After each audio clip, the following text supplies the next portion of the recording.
너무 열심히 보고 계셔갖고 제가 일단 설명할 게 없으면 어떡하지? 그걸 걱정하고 있습니다. 맨 뒤에 계신 분은 앞으로 좀 당겨서 네, 오셔도 좋을 것 같아요. 네. 네, 앞으로 이제 오셔서 그래야지 뒤늦게 오시는 분이 뒤로 앉으시기가 쉽거든요. 네. 그냥 이제 한 1, 2분 정도 요즘 왜 누구의 퀴즈 이런 말 하죠.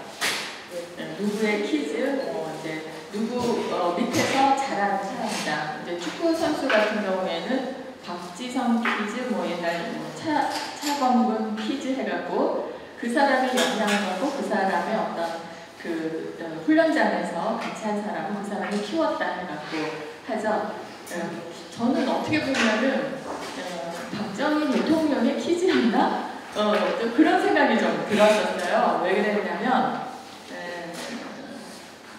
제 6학년 때 이경수 여사님이 돌아가시는 장면을 저도 텔레비전을 보다가 엎드려서 보다가 깜짝 놀랐던 그게 있었는데 그게 저한테 굉장히 크게 각인이 됐었던 거고요. 그래서 저는 이게 정치 이런 거에 관심을 가질 나이가 아니잖아요. 초등학교 때나 중학교 때. 그런데 우연히 1월달 처음에 보면은 왜 연두교시 해갖고 박정희 대통령께서 나오셔서 왜 연두기자 배경 해서 연두교시 이런 거 하잖아요. 그런 얘기를 듣는 게 굉장히 저는 이상하게 좋더라고요. 이게 무슨 소리인지 잘 모르지만은. 근데 그 중에 하나가 인상적인 게 그때가 아마 돼지고기 파동, 돼지고기 값이 딱 오를 때였나 봐요. 제가 물가를 알겠습니까? 뭘 알겠습니까? 근데 대통령께서 말씀하시는데 돼지고기를 3일만 안 먹으면 이 파동을 내려간다는 거예요. 돼지고기 3일 안 먹는다고 죽질 않는다. 그러니까 물가가 막 이럴 때는 국민이 같이 힘을 합쳐서 하루 이틀만 조금 소비를 줄이면 이렇게 걷잡을 수 없이 올라가는 것을 낮출 수 있다고 하는 말이 전 어린 마음에도 그게 맞는다는 생각이 드는 거예요.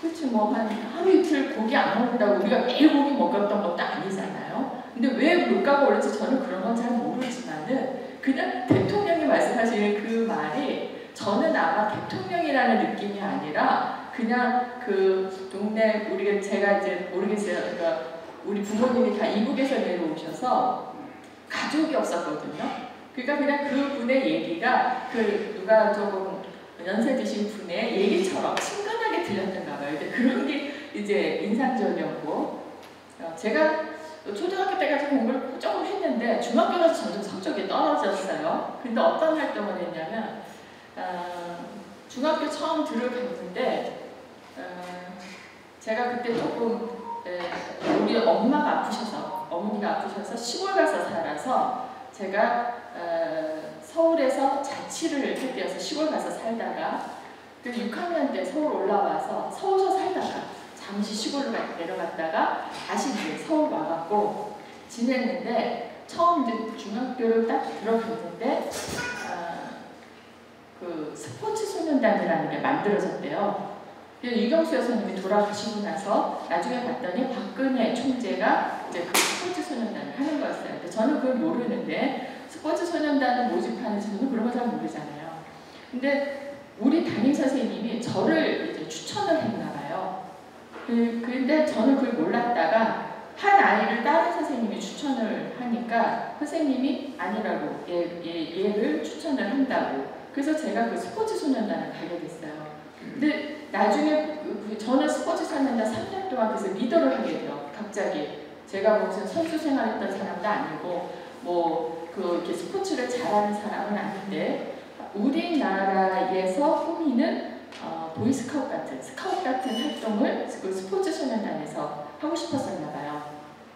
근데 리더가 없었어요. 선생님들이, 그러니까 체육 선생님이 만드신 거죠. 이게 나라에서 이런 제도가 만들어져서 만들기는 했는데 이걸 어떻게 해야 되는지에 대한 그 플랜이 없었나 봐요. 근데 저는 어쨌든 스포츠 소년단의 리더가 돼갖고 내 나름대로 창의적으로 뭔가 일을 만들어서 이제 했어요. 근데 그때 느낀 게 뭐였냐면 그 당시에 양정모 선수가 제가 6학년 때가 처음으로 은메달인가 뭐 유도인가 뭐 어디에서 뭐 땄을 때 국위선양이 확 되는 걸 본 거예요. 그래서 박정희 대통령께서 스포츠가 국위선양을 하는 가장 빠르다라고 생각하신 거죠. 그래서 스포츠의 그 정신을 이 국민들한테 좀 널리 펼칠 때 청소년들로부터 좀 해야겠다라는 생각으로 제가 그것이 만들어진 걸로 알고 있어요. 그래서 저는 목록에 나와 있는 그 내용이 너무 마음에 들어서 진짜 그거대로 이렇게 했어요. 그리고 이제 나중에는 꿈이 스포츠 행정가가 되고 싶었어요. 이게 정말로 이 우리나라 국위 선양을 하는 데에는 그게 좀 빠르겠구나. 그러고 나서는 우리가 진짜 스포츠가 해외에 우리나라를 알리는데 많은 영향을 했어요. 그건 아마 저보다도 여기 저보다 연세 되시는 선배님들이 더 잘하실 거예요. 그렇죠? 그 열기, 국민들의 열기가 그 열기가 왜 뜨거워졌냐면 우리 국내만의 링크가 아니었기 때문에 그렇거든요. 세계로 우리나라를 알리는데 굉장히 큰 힘을 발휘했기 때문이었어요. 근데 제가 뭐 선수가 아니고 해서 했지만은 제가 이제 여고를 진명여고 나왔는데 진명여고의 3대 교장 선생님, 일제시대 때 교장 선생님 하셨던 이세정 교장 선생님도 체육 교사이셨고 그분의 교장 선생을 하시면서도의 교육 철학이 체육 철학이었어요.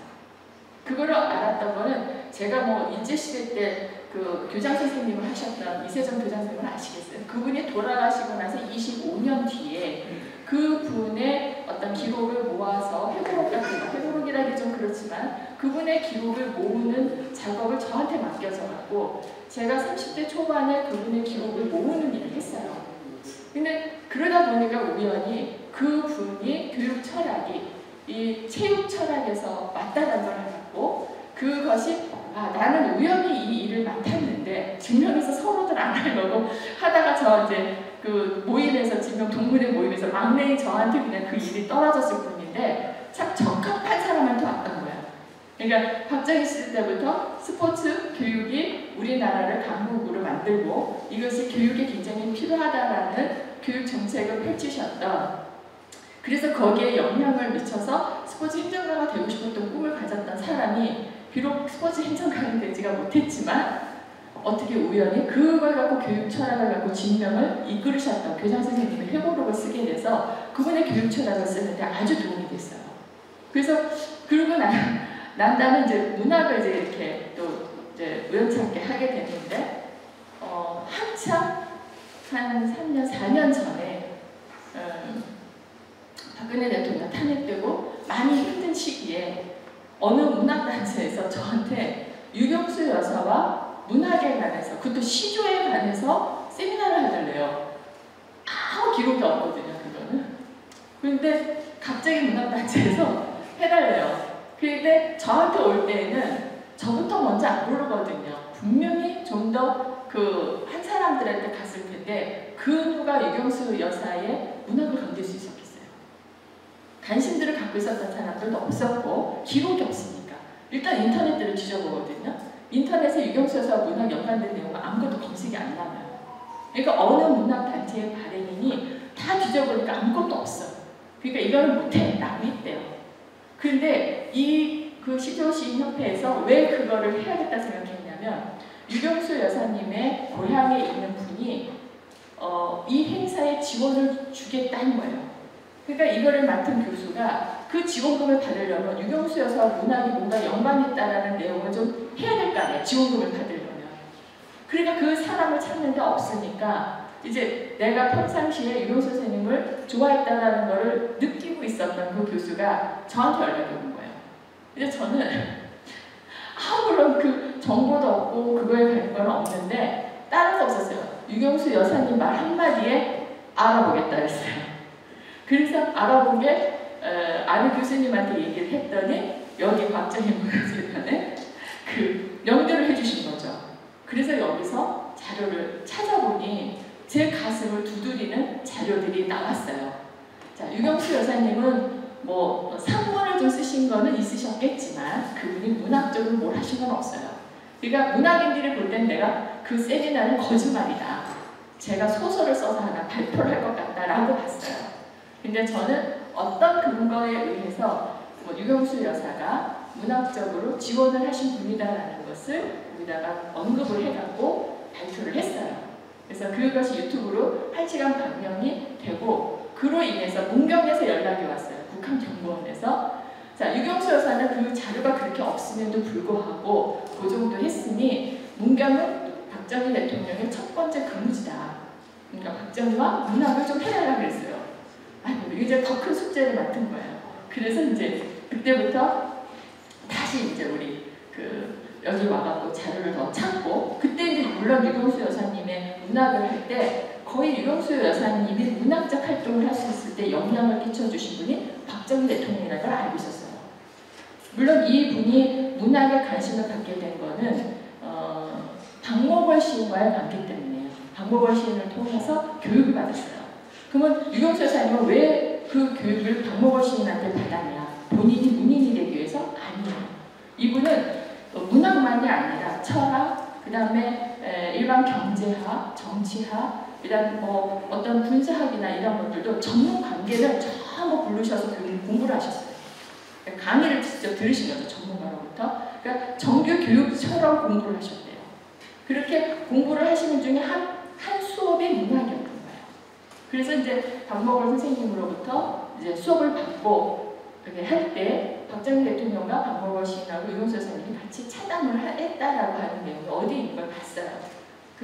그래서 박정희 대통령이 유경수 여사님이 이렇게 문학적인 관심을 갖고 지원을 하고 공부를 하신다라는 거를 지원을 하셨던 거죠. 그러면 어떻게 해서 박정희 대통령은 유경수 여사님의 문학적 관심에 또 관심을 가지게 된다. 그것이 우리가 이제 오늘 마지막에 얘기할 거예요. 그러면 이제 왜 제가 제목을 박정희의 문의 중용으로 했냐 말씀을 좀 드릴게요. 요즘 아마 여러분들이 가장 하는 게 K문화 열풍이 어마어마하다는 걸 아실 거예요. 그치? 저는 사실 요즘 학생들이 제일 잘 알고 있는 그룹들의 노래가 뭔지 몰라요. 저도 잘 몰라요. 세븐인가? 그 그룹이 부르는 노래 정도까지는 좀 이해가 되는데 그 이후에 나온 노래는 정말 저도 잘 모르겠어요. 근데 제가 가요에 그렇게 깊은 관심이 있는 것은 아니지만 관심을 가질 수밖에 없는 게 제가 문화평론가라고 아까 저기 적혀 있었죠. 문화평론가가 되게 된 게 대중가요 속에 노래 가사가 시적인 가치가 있는 것을 제가 연구를 해서 문화평론가가 됐어요. 그래서 저는 이 노래 가사가 문학하고 연관이 있고 그런 연구를 하다 보니까 이 K문화 열풍의 모든 노래를 아는 것은 아니지만은 이 문화의 열풍이라는 것이 얼마나 세계 우리나라를 알리는데 훌륭한 가치를 갖고 있는가는 이해는 하고 있어요. 아마 여기 계시는 분들도 그 정도는 이해를 하고 계실 거예요. 그래서 예전에는 왜 한국적이어야 된다 뭐 이제 이런 말을 하는데 요즘은 그러니까 한국적인 것이 세계적이다라는 소리 들어보셨죠? 근데 요즘 그렇게 말 안 해요. 세계적이야? 그럼 한국적인 거예요. 제가 그냥 조금 어려운 시기였는데 대학원을 중간에 포기를 하고 영국에 잠깐 가야 할 일이 있었어요. 네, 그때 2002년도 월드컵이 막 끝나고 갔어요. 그래서 이제 우리를 그 동네 사람들한테 알리려고 붉은 악마를 끼고 동네마다 다니면서 이제 우리 한국에서 온 사람이라고 이제 그렇게 이제 인사를 한 적이 있었는데 그 사람들은 영국 사람들이 제가 상대가 노팅엄 그러니까 로빈세 마을 거기였거든요. 근데 거기 있는 사람들이 한국 사람 처음 보는 사람도 있어요. 근데 더 재미있는 거는 제가 이제 수업을 영어 공부를 하러 이제 수업을 들어야 했는데 선생님이 하루는 자기 시내 가는데 나하고 같이 가세요. 혼자 가기 싫대서 왜 어딜 가냐 했더니 휴대폰을 사러 간대요. 휴대폰을 사러 간대. 그래서 그냥 선생님 따라 시내를 같이 한번 가봤어요. 뭐 휴대폰을 사러 갔는데 전 휴대폰 없이 살았거든요. 갔는데 휴대폰 가게에 이렇게 이게 진열 이렇게 되어 있는데 맨 위에 있는 게 있고 이렇게 있고 이렇게 층층이 있는 거예요. 탑처럼. 근데 보니까 맨 위에 있는 게 자기는 저거를 사고 싶은데 지금 아직 형편이 안 된대요. 그래서 한 두 번째, 세 번째 라인에서 가야 된대요. 근데 이렇게 보니까 맨 첫 번째 게 보니까 삼성이야. 그 사람들의 로망이 저 삼성 모바일폰 가는 게 꿈이에요. 그래서 저거 한국 건가 아니야 그랬더니 한국 거네요. 한국 건지는 모르는데 삼성 거는 최고인 건 알아. 우리 아들이 그 기타를 좀 이렇게 좀 유연성을 좀 가르치기 하기 위해서 한 30분씩만 그 영국은 뭐 개인 레슨이 비싸니까 되게 저렴하게 해주는 선생님한테 30분씩만 기타 수업을 하겠어요. 그리고 선생님 집에 가서 기타를 이렇게 뭐 하고 나면 선생님이 컴퓨터로 음악을 이렇게 맞춰요. 그러면 이제 그 기타를 치면서 그 음악에 중간에 하면서 하는 게 있는데 보니까 이게 LG예요. 근데 그 분은 한국 여자를 처음 봤대요, 저를. 거기서 한국 사람을 처음 봤대요. 그래서 월드컵 1등을 기억해도 4등은 기억 못 하잖아요. 우리는 그때 4위 했잖아요. 우리는 4강 했다고 난리가 났는데 영국 사람들은 4강 한 사람 몰라요. 4강 한 사람은 몰라. 1등 한 나라는 알지. 근데 우리는 1등 한 거 기억 못 해. 우리가 4강 올라간 거 기억해요. 그쵸? 우리만 자부심을 갖고 있지 그 사람들은 그 1등만 기억하기 때문에 잘 몰라. 근데 내가 LG 이거 메디하고 그랬더니 자기는 이게 LG가 메디콜이라는 거는 모른대요. 그럼 이거를 왜 사용하냐 그랬더니 프로그램이 굉장히 잘 깔렸대요. 그 자기네들 음악. 그래서 음악하는 사람들이 이걸 다 쓴대요.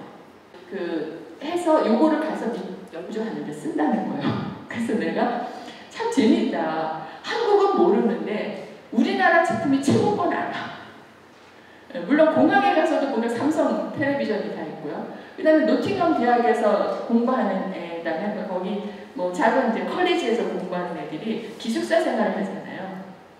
기숙사 생활 하는데 걔네들이 와서 하는 말이 이제 식당 이제 이런 데 가서 자기네들이 뭐 간단히 요리도 해먹고 이래야 된단 말이에요. 전부 삼성 아니면 LG예요. 전부 LG. 그러니까 얘네들은 자부심이 있는 거야. 근데 거기 있는 다른 나라 애들은 그게 한국 건지 모르고 사용하는 거야. 우리나라 애들만 자부심이 있어.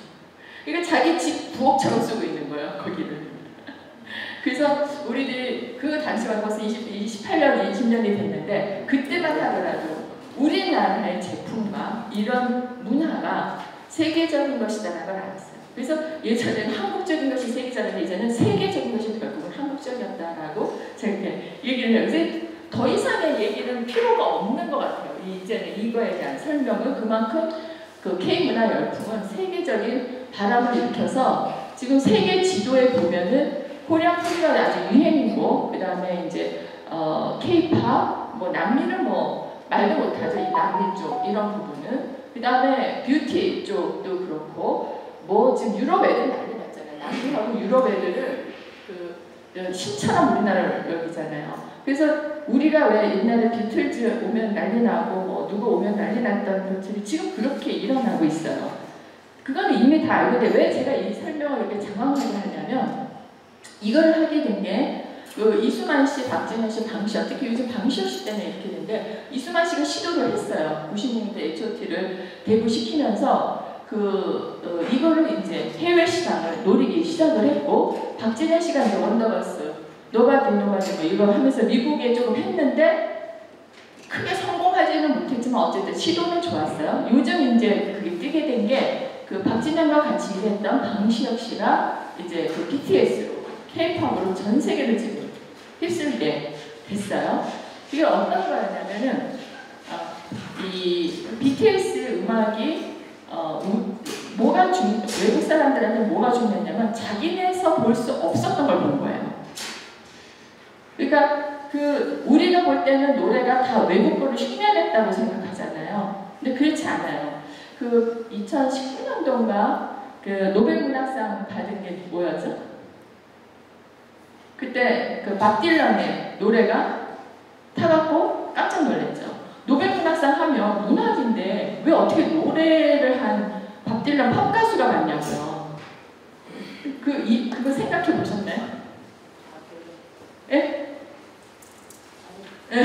밥 딜런이 그 노래 가사가 굉장히 메시지가 있는 노래였어요. 근데 그 노래를 만들어 놓고 보통 가사를 쓰는데 그 사람은 일단 시를 쓴 거예요. 시를 쓰고 이걸 노래를 만들어서 전달하고 싶은 거야. 근데 보통 노래는 뭔가 맞아야 되잖아요. 그죠? 한 단락 해갖고서는 이렇게 맞춰야 된다고. 그러면은 시는 다 썼어도 그거를 끊어야 되거든요. 그 노래에 맞춰서. 근데 이 사람은 어떻게 했냐면 시에다 노래를 맞췄어요. 그 음악을. 그래서 그 음악을 만들어갖고 그 당시에는 낯설었어. 그래서 금세 유행이 되진 않았어요. 근데 나중에 그것이 환경운동이라든지 이런 운동을 하는데 그게 굉장히 돌풍을 일으키게 된 곡이 된 거예요. 노벨 문학상은 책이 아니어도 어떤 것이라도 그러니까 역사 2회 때 노벨 문학상 탄 거는 역사서예요. 그러니까 우리가 생각할 때는 뭐 시나 뭐 소설이나 뭐 이런 것이 주로 뽑히는 게 아닌가 그래서 그렇지가 않고 어떻든 글이 그 나라에 영향을 미치는 것 그것이 전 세계에 어떤 영향을 주는 작품이었는가를 보는 게 기준인 것 같아요. 인기 있다고 사는 게 아니라고. 그래서 우리 노벨 문학상 탄 사람들 작품은 우리가 다 알지 못해요. 그 사람들의 기준이 우리가 생각하는 거하고는 다른 거죠. 밥 딜런을 탈 때 다 놀랬던 거예요.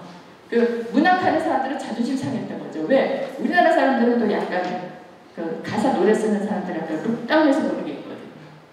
시적 가치가 없다고 보는 사람이 있어요.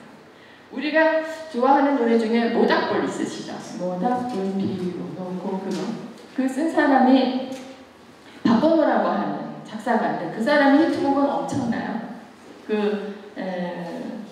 조용필의 노래를 많이 이제 했어요. 아마 검색해보시면 다 알거든요. 근데 이 사람이 원래는 서정주 시인이 인정했던 그러니까 청소년기에 이미 얘는 시인으로서의 가치가 있는 애라고 인정을 받았던 사람인데 너무 가난해서 강원도 원주에서 대학을 못 갔어요. 대학을 못 갔는데 대학을 간 친구들이 뭐 어디에서 음모를 해가고 막 등단을 하고 신춘문예 되고 막 이런 거에 가슴이 아팠던 거예요. 자기는 일찌감치 그 소양이 있다라는 거를 서정주 시인으로부터 인정을 받았는데 나는 대학을 못 가고 이런 걸 안 해봐갖고 이제 괴로워서 있는데 이분이 흥사단 활동을 한 거예요. 거기서 이제 그 흥사단에 가서 청소년 활동을 할 때 모닥불 피워놨던 그거를 생각하고 쓴 시예요. 그 모닥불 피워놓고 그거를 종이를 이렇게 갖고서는 친구 하나를 부끄러우니까 친구 하나를 데리고 박인희가 진행하는 MBC 정동 방송국을 간 거예요. 박인희 씨는 그 시적 노래가 아니면 안 부른다고 했던 가수잖아요. 그래서 박인희가 진행하는 그때 노래를 안 부르고 1년 이상 노래를 안 부르고 라디오 방송만 하고 있을 때인데 어떤 촌사람이 와갖고 그것도 삐쩍 말라 원래 그 사람이 굉장히 똑똑한데 그때는 삐쩍 말랐겠죠? 삐쩍 마른 사람이 와서 그거를 이렇게 쓱 주더래요. 그러니까 그 사람이 이게 뭐지? 그러고서는 집에 갖고 갔는데 딱 보는 순간에 리듬이 바로 생각나는 게 그 모닥불이에요. 그래서 그거를 작사를 해갖고서부터 박건호 씨가 작사가의 길을 가요. 근데 이 사람이 돈은 어느 정도 벌고 우리나라에서 굉장히 많은 히트곡, 최다의 히트곡을 했던 사람인데 병을 얻고 일찍 이제 제2의 인생을 살아야겠다 생각한 게 이제 정통 시만 써야겠다 생각한 거예요. 근데 시인들이 이 사람의 시는 당신은 대중가에서 이미 한몫했는데 모두 문학까지 기웃거려 이러는 거예요. 그러면 대중가사는 문학으로 안 취급했다는 소리예요. 거기에 대한 괴로움을 실토했었어요. 왜냐면 저하고 친구처럼 지내고 말려내. 그래서 저는 그 분이 저희 동네 와서 차 한잔 마시고 술을 해갖고 먹으면서 그런 얘기할 때마다 가슴이 아팠어요. 저는 뭐 문화 이런 거 잘 모르지만 어쨌든 그렇게 문학한다라는 고음회한 교수님들이 대중가요 한 사람을 저급한 사람으로 취급하는 거에 대해서 저는 그건 아니라고 생각을 했어요.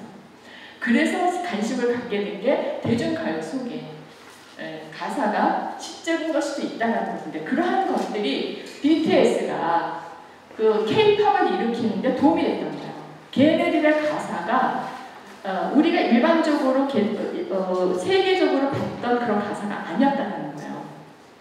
자, 어쨌든 그렇게 하고 한국어의 순위는 지금 얼마 전에도 그 연합뉴스에서 그 통계가 나는데 지금 우리는 현재 8위에 들어가 있어요. 7위에서 8위. 우리 한국어를 우리만 쓰는 줄 알았더니 아니에요. 전 세계에서 우리나라 언어를 활용하는 그 사용도가 우리가 세계 7위, 8위에 들어가요. 인도가 인구가 많지만 인도는 그 지역에서만 쓰고 있는데 우리는 전 세계 퍼져 있거든요. 그거에 대한 기록이에요, 이거는. 자, 그러면은 이렇게 우리가 지금 현재 이 문화라고 하는 것으로 전 세계를 휩쓸게 된 배경에는 무엇이 있는가? 뿌리 없는 나무는 없습니다. 이러한 성장의 바탕에는 분명히 그 뿌리가 되어진 그 무엇이 있다라는 거예요. 문화는 경제하고 맞물려 있어요. 그렇죠? 자, 아마 여기 계시는 우리 선배님들, 인생 선배님들은 그 당시에 문화 얘기할 수 있었는가요? 어린 시절에 없었죠. 그저 오늘 일어나서 열심히 먹고 살고 조금이라도 더 저축하고 집 한 채 더 마련하고 애들은 미래를 해주고 교육시키고 이거에 관심이 있었지 문화라는 말이 그렇게 활용되지 않았어요. 지금 뭐 세계적으로 그렇게 막 BTS가 저러는 거는 상상도 할 수 없었을 거예요. 근데 그것은 경제적인 것이 지금 여기 계시는 우리 인생 선배님들이 읽어놓은 그걸로 인해서 오늘 우리가 지금 문화라고 하는 이러한 것을 보고 있는데 이 문화가 발전되려면 질 좋은 콘텐츠가 또 맞물려야 돼요. 그럼 이 질 좋은 콘텐츠는 무엇하고 또 연관이 되느냐? 경제하고도 또 연관이 돼요. 그래서 이게 같이 돌아가는 것이지 따로따로 놓을 수가 없어요. 그래서 우리가 문화 얘기를 하거나 문해 중흥을 얘기할 때는 결국 경제를 얘기 안 할 수가 없다는 거죠. 만약에 우리가 아직도 저기 태국이나 이런 나라 정도의 수준이라면 BTS가 저렇게 떴을까? 그랬을까요? 그건 아마 그렇다면 우리가 그 당시에 70년대로 돌아왔을 때 우리나라 가수가 노래 못 불러서 세계에서 안 떴나요? 그건 아니잖아요. 그렇죠? 그렇기 때문에 세계적인 관심도를 갖는 꼭 우리나라 언어에 우리가 영어 배우고 우리가 독일어 배우고 프랑스말을 배우고 했던 시절을 생각해보세요. 그것을 써야만 우리가 도움이 되기 때문에 썼잖아요. 근데 지금은 전 세계 애들이 한국어를 배우려고 해요. 베트남에서는 어때요? 저 이번에 박진 장관 초대로 그 베트남 30주년 수교 리셉션에 갔었어요. 거기서 하는 얘기가 아니 언제 베트남이 공산국가인데 우리하고 그렇게 친했냐고. 그렇죠? 30년 전부터 이제 수교를 맺고 시작해서 오게 됐는데 그럼 베트남이 우리하고 왜 매력적이었어요? 우리가 인력 공급이 우리나라 자체적으로 어렵잖아요. 그러니까 베트남의 인력을 하게 됐고 지금 국제교류가 가장 국제 경험 교류가 많은 나라가 베트남이잖아요. 그러다가 거기에 삼성이 투자를 해갖고 수많은 인력이 하고 있단 말이에요. 그리고 걔네들은 삼성에 얼마나 대우가 좋은데 거기 취직하려면 어떻게 해요? 우선 한국어를 배워야 돼요. 그리고 걔네들이 제일 먼저 정복하고 싶은 게 한국어예요. 이렇게 해서 전 세계에 나가 있는 그 언어를 사용을 하게 된 거는 그 나라의 경제를 따라주지 않으면 안 한다고. 그렇죠? 지금은 많이 좀 몽골어니 이런 것도 이제 하지만은 우리가 옛날 당시에 뭐 외국어 대학교 같은 참여를 하는 건 아닌데 뭐 영어학과, 영문학과 나왔다, 독일어학과 나왔다 그러면 오 이러지만 몽골학과 나왔다 그러면 알아주던가요? 그렇죠? 그렇듯이 한국어과 나왔다 그러면 옛날 당시 알아줬을까요? 한국어도 없었지만 그게 바로 경제가 받침이 안 되면 아무 소용이 없었다는 거예요. 그래서 제가 한국의 문화 정책은 급속한 경제 성장과 함께 이루어진 것이지 따로 놀다가 갑자기 우리나라 BTS가 노래 잘하고 춤 잘 춰서 되는 게 아니라는 거예요. 오히려 만약에 저는 BTS가 성공한 것이 조금 이상하다고 생각하는 게 외국 사람들은 한국 여자들의 관심이 더 많거든요. 저희가 생각할 때는 남자들을 우리 동양 여자를 보면 되게 신비하대요. 우리가 볼 때 그래 보이지 않잖아요. 그렇지만은 외국 사람들이 볼 땐 그렇대요. 그런데 이 팝을 움직이는 거는 외국 여자들이에요. 우리나라도 외국 팝 하면은 외국 여자 가수가 인기가 더 많아요? 외국 남자 가수가 더 많아요? 남자 가수가 더 많잖아요. 팬들이 다 여자들이에요. 그러니까 BTS가 성공할 수 있었던 거는 만약에 외국 사람들이 한국 남자를 봤었을 때는 그냥 뭐 중간 정도 사는 나라의 애들이 와서 노래 좀 부르나 보다 이렇게 봤을 거예요. 근데 워낙 경제 성장을 뛰어나게 하고 있는 데다가 애들이 미쳐있어 지금. 젊은 여자애들이. 근데 젊은 애들이 한국하고 별 볼 일 없는 나라에다 그렇게 미치지 않는다는 거죠. 그래서 경제적인 것이 기반이 되지 않고는 이런 것이 안 되겠다. 그러면 박정희 대통령하고는 왜 이게 연관이 되느냐. 박정희 대통령 먹고 사는 해결하는 했던 사람 아니냐. 그래요. 근데 이 양반이 우리가 뛰어나다고 이렇게 막 아카데미까지 해가면서 공부하는 이유가 아니 경제성장 5개년 뭐 이래가면서 하는 줄 알았더니 그 안에다 집어넣은 게 바로 문해중용이었던 거예요. 내가 경제성장을 하는 이유는 우리나라의 문화적 수준을 높이겠다는 게 이번의 목적이에요. 그거에다 구상을 하기 위한 자료가 이렇게 곳곳에서 나오고 있어요. 그래서 문화적 책은 이런 식으로 나가고 있다라는 얘기를 하는 거고 그 문화의 날이라는 것이 지금 요즘 뭐 수요일날 뭐 해갖고 무료로 뭐 갤러리 가고 하는 거 있죠. 젊은 분들은 아시죠? 우리 아들은 수요일날 갤러리 가요. 그때는 뭐 공짜래요. 그러한 문화의 날이라든지 이러한 정책이 만들어진 것이 요즘에 와서 잘 살아서 만들어진 게 아니라 이미 박정희 대통령 시절에 다 계획을 세워놨던 거예요. 먼 미래를 바라보고 그렇게 될 것이다 라는 거를. 그래서 그 당시에 이미 첫 번째 문화의 날이 73년 10월 셋째 주 토요일 장충동 국립극장에서 신덕정 시인들 이런 분들의 그 표창을 하면서 우리 문화를 방송의 날, 영화의 날, 콘서트 이런 것들을 다 합쳐갖고 문화의 날로 해서 문화인들을 이렇게 격려하고 있었던 거죠. 왜? 이분들의 정신이 우리나라를 이끌어가는. 일부 뭐 좌파들은 뭐 방송이라든지 영화라든지 이러한 것을 검열을 해서 제재했다. 요것만 얘기를 해요. 제가 요즘 좀 억울한 일을 하나 했었는데 어떤 사안을 봤을 때 이쪽에서 요것만 보려고 하면은 나머지는 안 보는 거예요. 커다란 건 안 보고 요것만 갖고 얘기하는 거고 똑같은 것 같아요. 그러다 보니까 이것이 굉장히 그 가치가 인정이 잘 안 됐는데 사실은 수십 년 전에 이미 문해중용 운동은 이루어지고 있었다는 거죠. 그래서 74년도, 78년도에 문해중용 5개년 계획이 이루어지고 있어요. 저는 그 석굴암이라든지 이러한 문화재 자료, 뭐 불국사 그것 내가 알기로는 이전에는 그거 다 폐허였어요.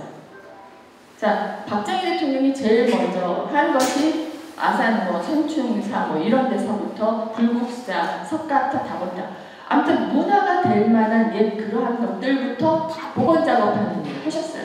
그게 민족문화유산의 총정입니다. 그리고 예술 창작 활동을 적극 지원을 하셨고 그 문화예술의 저런 확대를 꾀하는 바람에 다양한 그 콘텐츠가 개발이 되게 돼요. 그러한 작업은 이미 이루어지고 있었다는 거죠. 문해진흥 5개년 계획이 굉장히 구체적으로 이렇게 나와요. 근데 제일 먼저가 문화재예요. 왜 그랬냐? 이분은 사상이 옛날 것에서 새로운 걸 찾아야 된다는 거죠. 그러니까 우리 것을 방해한 우리나라 것을 무시하고 옛날부터 내려왔던 조상님들의 것을 무시하고 새로운 걸 만드는 것이 아니라 거기서부터 다시 시작을 해야 된다는 거예요. 그래서 지금 현재 문화재 보호법 그 제정부터 시작을 해서 문화예술진흥법 제정 이런 거 할 때 민족문화센터 해갖고 우리의 것을 먼저 찾는 걸 하셨던 거예요. 그러한 것들을 우리가 먼저 봐야지 다른 어떤 뭐 비판도 있겠지만 그 면만 바라보는 것이 아니라 전체를 바라볼 수 있는 그런 부분들이 필요해요. 자, 대통령의 선물을 제가 이제 보면서 어떻게 됐냐면은 그러면 이제 경제하고 문화는 또 뭐하고 연관되면 자, 박정희 대통령이 이걸 할 수 있도록 한 게 뭐야? 그건 정치인이잖아요. 정치를 통해서 풀어나간 거예요. 그렇죠? 경제도 정치로 풀고 문화라든지 이런 것도 정치가 그렇잖아요. 우리가 좀 외국 투자자들이 와. 근데 정치가 막으로 올 수 있겠어요? 예전에 우리 겪어봤잖아요. 세국 정치의 끝말이 어땠는지. 그리고 무엇을 지금 베트남하고의 교류가 공산국가임에도 불구하고 우리가 언제부터 그렇게 공산국가하고 친할 수밖에 없었던가요? 그거는 아니었어요. 그 그럼에도 불구하고 하는 이유가 다 정치적으로 이것은 필요하다. 정치적이라는 것이 꼭 나쁜 것만은 아닙니다. 어떤 일을 풀어갈 수 있는 고리를 만들어가는 거거든요. 국민적인 합의를 이루어지는 기구니까. 그래서 정치, 경제, 문화가 또 같이 맞물려 있는 거고, 문화는 그 경제와 컨텐츠가 맞물려 있는 거고, 그렇게 되어 있는 거죠. 자, 그 다음에 이제 그러한 내용들을 보면은 제가 아까 말씀드렸듯이 박정희 그 연도 기자회견 벌써 69년도 10월 10일에 보면은 어느 민족을 막론하고 그 나라의 국력이 안으로 충실하고 밖으로 뻗어나가는 시기에는 찬란한 문화의 꽃이 피었다. 고대 그리스 문화나 로마 문화도 그 나라가 가장 융성하고 발전하여 국력이 충실한 시기에 더 발전되었다. 자, 문제는 옛 것을 우리 것을 빨리 발견해서 잘 정리를 해놔야 이것이 재산이 된다는 거예요. 여러분들 유럽 갔었을 때 외국 사람들이 우리나라하고 볼 것 없다고 하는 이유가 뭐냐면은 자기네 나라하고 있는 건물이 똑같으면 여기 올 마음이 안 나요. 우리 집이나 저희 집이나 구경할 때 똑같으면 가겠어요? 우리 집하고 다른 걸 보러 가는 거잖아요. 하다못해 침대가 달라도 그걸 보러 간다고. 어느 집 무슨 침대 쓰나 하고 이 집 소파는 뭔가를 보러 간다. 다른 걸 보러 가는 거예요. 인테리어를 보는 것도. 그런데 이 나라 가나 저 나라 가나 똑같으면 구경 가겠어요? 근데 우리가 유럽을 가고 북유럽이 다르고 또 뭐 남미가 다르고 막 이걸 보러 가는 거는 그 나라만의 특징을 보러 가는 거거든요. 그게 재산이에요 지금. 그러니까 그 사람들 온통 돈을 다 쏟아갖고 성당 다시 복원하고 하는 이유가 그게 지금 자기네 나라를 먹어 살리는 일이거든요. 여러분들이 가장 잘 아는 영국 같은 경우에는 지금 누가 먹여 살리고 있죠? 수백 년 전에 죽은 셰익스피어가 아직도 먹여 살리고 있어요. 셰익스피어는 인도하고는 바꾸지 않는다라는 말을 했는데 그 당시 셰익스피어는 어떤 평가를 받았는지 아세요? 그 당시에는 셰익스피어는 희극인 그냥 뭐 연극하는 나부랭이 쪽에 한 사람이었어요. 그쪽 당시의 평론가나 문학 하시는 분들은 궁중에서 뭐 고급스러운 뭐 이런 걸 해야 되는데 그 저급한 애들이 그 길거리에서 말이야 뭐 그 풍자나 하고 이런 거를 좋게 받겠어요. 이제 저급한 사람들 중에 하나, 지네들끼리 마당놀이나 좀 하는 애들로 취급을 했지 셰익스피어의 가치를 못 느꼈어요. 근데 이 사람의 문학이 지금 오늘의 영국을 먹여 살려요. 영국 공부를 해야 돼. 제가 이제 시조를 하는데 시조를 영어로 번역을 하면 어떻게 되는지 아세요? 시조는 어떻게 되죠? 34, 34, 34, 35, 43이죠. 근데 만약에 영어로 번역을 한다. 그러면 그 운율을 맞출 수 있을까? 없겠죠. 없어요. 그래서 우리가 우리 거를 아무리 얘기해도 해외에다가 그거를 전달하기가 어려워요. 그 뜻만 전달하려 이게 무슨 내용이냐라는 거. 그래서 옛날에 제 시를 처음에 국민대 교수 홍대 교수님이 영문과 출신 분들이 제 시를 영문을 했어요. 보니까 뜻은 맞는 것 같아. 나 영어는 잘 모르지만 내 번역이. 그런데 시조는 아니에요. 영문으로 나갔을 때. 근데 요즘 내 안의 글이라고 하는 작품 제 영문집은 시조 단수만 해갖고 그 영어로 번역을 했는데 요거를 약간 이건 한국적인 뭔가 특징이 있나라고 볼 수 있게 번역을 하신 분이 계세요. 이제 수대 출신이었던 우영수 교수인데 이분은 무엇을 때문에 이 영어를 시조로 번역하는 그 색다른 운율을 찾아냈냐면 바로 영국의 소네트. 그러니까 셰익스피어 시대 때의 그 사람은 그 시극 내용 영국적인 대사가 다 시적 대사거든요. 그 운율을 이용한 거예요. 그러니까 그거를 공부한 사람만이 시조로 번역을 할 수가 있어요. 그래서 하버드대 맥켄로스는 제 시조를 보면은 미국 사람이 이해를 하는 거예요. 이거는 다른 자유시하고 다르다라는 거를. 그래서 제 책도 미국에 이제 가 있고 그 사람들도 굉장히 관심 있게 보고 그래요. 저는 맥켄로스가 우리나라에 초청 강연했을 때 제가 사회를 보는데 저 사람이 영어하면 나 어떡하지? 이제 나보다 더 한국말을 더 잘해. 그 사람이 참 고맙더라고요. 안동에 대학생 때 대학교 하버드대 교수인데 그 당시에 대학교 하버드대 학생일 때 봉사를 왔다가 안동에서 시조를 배운 거예요. 의사는 외국에서는 자기 나라에서 볼 수 없는 걸 봤어. 그래서 한국말을 배워서 시조를 배웠어요. 그래서 지금 미국에서 시조가 됐어요, 그 양반. 그래서 참 재밌는데 문제는 우리가 쓴 이 시조가 외국어로 번역됐을 때 외국 사람한테 먹히게 될 거 아니에요. 근데 그 먹히는 그 운율을 해낸 게 바로 영국의 소네트를 연구한 교수가 해낸 거예요. 그 자수 나한테 설명하는데 잘 모르냐. 잘 모르니까. 그러니까 그만큼 아직도 영국을 먹여 살린 건 셰익스피어라니까요. 이게 근데 그 당시에는 얘기하려는 게 바로 그거예요. 자, 여기 말한 대로 어느 민족마다 그 나라의 국력이 안으로 충실하고 지금 박정희 대통령이 늘 했던 게 경제와 국방이었잖아요. 방위력을 갖춰서 우리나라가 일단 튼튼하게 되면은 여기서 나오는 경제와 문화는 언제가 꼭 필요되어 있을 것이다 라는 얘기를 하신 거예요. 그러니까 이미 중국 정책을 그렇게 하셨던 거는 먼 미래를 바라보고 준비하셨다는 거죠. 그래서 문화, 한국, 중국의 각별한 관심과 지원을 다 할 것입니다 라고 7대 대통령 취임사 때 이미 말씀하셨어요. 그러니까 이분은 우리 가난 벗어나서 잘 먹고 잘 사자, 그래서 저축 잘하자 이게 아니에요. 우리가 지금 열심히 살고 저축을 잘하고 하는 거는 이렇게 문화 활동을 해서 인간답고 멋있게 살자라는 거, 아름답게 살자라는 거지. 그렇죠? 네. 그런 내용이 이 분의 이야기 속에 다 들어있습니다. 예산안 제출의 지음한 시정연설 이런 데도 나와있는 거예요. 여기에도 보면은 문예활동을 적극 지원하고 책임있는 언론의 구현과 방송, 출판, 영화, 연예인들, 대중문화의 교육성을 높여요. 절대 대통령은 대중문화를 엽신여기지 않았어요. 그거를 오히려 활성화하는 것이 우리나라의 문화를 융성시키고 국제적으로 알릴 수 있는 일이라는 것을 미리 다 제공을 하신 거죠.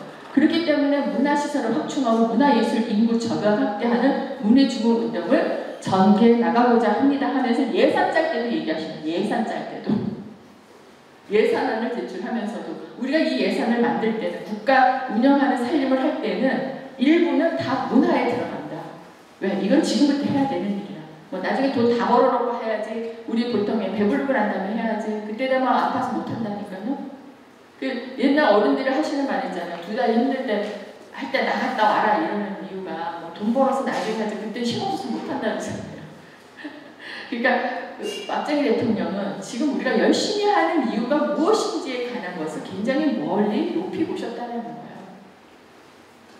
자, 그래서 저는 오늘 얘기하고자 했던 게 그 길게 갖고 계셨던 프린트물이 저는 박정희의 머리에서 나온 게 아니라 가슴에서 나왔다고 봐요. 그래서 이분의 시를 보고 다른 분들은 시적 문학적 가치 이러는데 아니 이 양반이 전문적으로 시인이 되고 수필가가 되려고 글 쓴 사람 아니잖아요. 근데 정치하고 딱딱하고 뭔가 막 카리스마 있고 사람 휘두르고 피바람을 일으킨 사람 같은데 시를 보면 왜 이렇게 약한지 몰라. 너무 가슴이 뜨겁고 애틋하고 이래요. 그래서 이분의 가슴학이다라는 문학을 저는 가슴학이다 이렇게 말해요. 저는 남편 두고 혼자 먼저 가는 거를 어디서 배웠노라는 제목을 보는 순간 이미 무너졌어요. 응?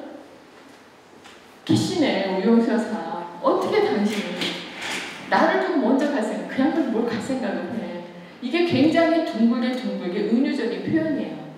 물론 박정희 대통령이 말을 한 건 아니야. 근데 이분의 작품들을 통틀어 봤을 때 이분이 하고 싶은 말은 바로 이러한 절절한 가슴에서 나오는 언어가 아니었을까를 보는 거죠. 그래서 이제 우리가 살펴보려고 하는 게 박정희의 문학을 감상하려고 합니다. 그래서 이제 제가 이제 드렸던 팜플렛에서 보면 여러분들은 박정희 대통령에 관해서 무엇으로 물론 여기 계시는 분들은 너무 존경하고 또 가슴으로 흠모하고 이런 분들이라 박정희 대통령에 대해서 어떻게 기억하느냐라고 말하면 아마 거의 대동소이하게 아마 나오지 않을까. 근데 그 외에 다르게 기억하시는 분들도 있겠지만 저는 박정희 대통령을 내 수준에서 뭐 그냥 뭐 존경하는데 이런 말 한다는 게 좀 뭐예요? 제가 뭐 감히 그렇게 말할 수 있는 거는 아니고 그래서 그냥 어떻게 됐냐면 남들이 뭐라고 평가하는지 보다는 나는 그분의 내면이 뭔지를 일단은 내가 들여다보자. 왜? 문학을 하다 보면 우리가 왜 밤에 쓰는 편지가 솔직하잖아요. 응? 솔직히 그거 붙이고 나면 창피하기는 해. 근데 그게 가장 솔직하거든. 왜 사람들이 술 먹고 한 말은 진심이라고 그러겠어요. 속 얘기를 하거든. 그 뜻이 제가 볼 때는 이분의 이 시가 바로 그거였던 거예요.